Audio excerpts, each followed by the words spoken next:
guys, எல்லாருக்கும் ஒரு good morning. Welcome back to Riya Suttithanam channel.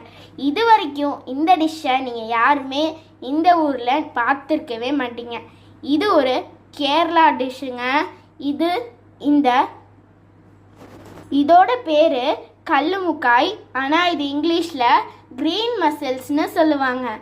இதை நம்ம இப்போ ஃப்ரை பண்ணி எப்படி செய்கிறதுன்னு பார்க்கலாம்.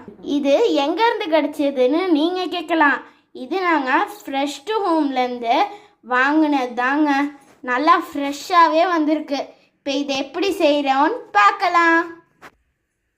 இந்த கல்லுமுக்காயை 6-7 தண்ணியில் நல்லா வாஷ் பண்ணி அதில் இருக்கிற அழுக்கெல்லாம் எடுத்துருங்க. இந்த கல்லுமுக்காயை நாங்கள் 400 கிராம் வாங்கியிருக்கோம். இந்த 400 கிராம் கல்லுமுக்காய்க்கு தகுந்தாப்புல 20 பல்லு பூண்டை நல்லா தட்டி எடுத்து